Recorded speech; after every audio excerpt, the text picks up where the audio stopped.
So this is the Euro USD analysis for Tuesday the 3rd of October.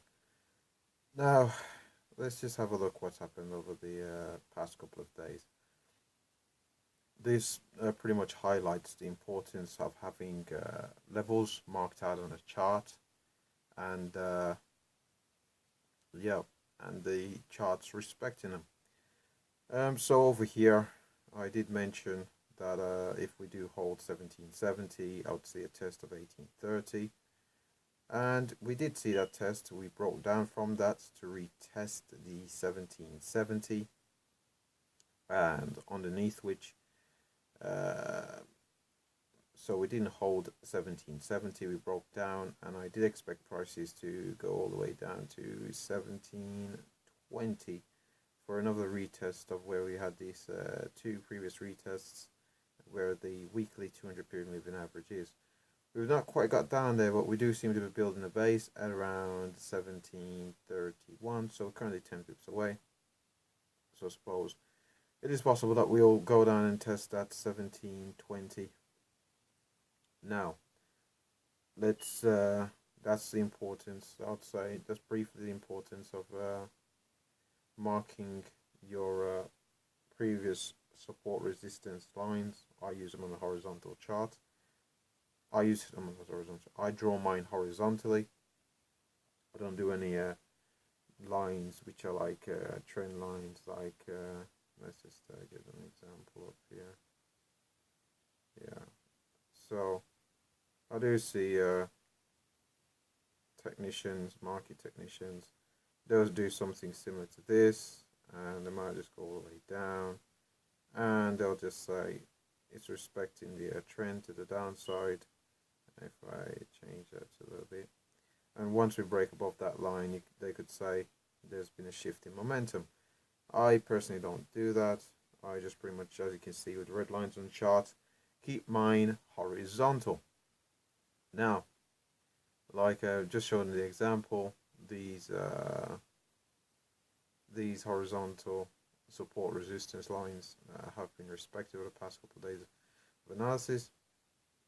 Now I suppose this 1710, I could move it up to where it's supposed to be at 1720. I was looking at the region previously as let's just get this correct, 1720. Yeah, that's in the right place. I was previously looking at the level. Let's go out to the higher time frames. Let's see where we are. Euro dollar. So last month, on the month previous to it, we pushed up above 120 and we could not hold 120. So let's just see what happened in August. We closed at 1909, and in September we closed at 1811. So we weren't able to close above, on the monthly time frame, above 120.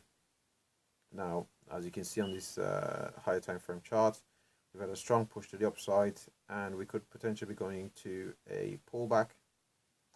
We could go all the way down to test this level down here in around 114s.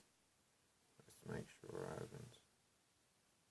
In and around 114s before a continuation up to the possible moving average up around the 123 level. So, on a monthly chart, where my current weekly pivot is going to be the monthly chart pivot as well. Now, if I go down to the weekly chart, that's where my pivot is. Again, we're trading quite a bit away from the weekly open. So we did have a bit of a sell-off yesterday on Monday. I'm going to go down to a lower time frame chart to actually see that in action. So on the weekly chart, I did mention the 200 period before. Where's the 200 period at present? The 200 period at present is at 1709. I have moved the horizontal support up to 1720. I'm just going to have to be aware of the weekly pivot down at 1710. Let's go down to my to what I term the execution time frame, which is on the hourly. Again, over here we've seen the two touches of 1720. Price continuing to the upside. What I'd like to see now is prices to come down from where they currently are to retest the 1720. If we get strong momentum off the 1720, again, similar plan to the end of last week, what we're going to do is trade up to 1770, see how price develops around there. Watch it as it goes through. It's likely to go through the weekly pivot at 1788 for another retest of the 1830 level. Now, depending on how long it takes, this 200 period moving average could be quite a bit below it, so that could act as a dynamic resistance, and we could potentially see a sell-off from the 200 period moving average. But if all goes well, we should see another retest of 1830. Now, if we do break down below 1720, we don't hold that level. Where would I be looking next? Well, I'll be looking all the way down to 1612. It does seem quite a bit away, and to get down there would require a catalyst or a good couple of days of solid downwards movements in the euro against the US dollar. There does seem to be some political risk in Europe at the moment, but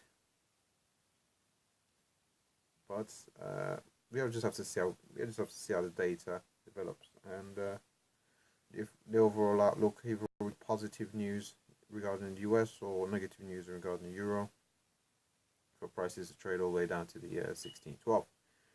So I suppose that should wrap it up. I've mentioned where I expect prices to go, where in relation to where they currently are. To the upside, I've mentioned the levels. To the downside, I've mentioned levels as well. So before I go, LCS, like, comment, subscribe. Thanks for watching.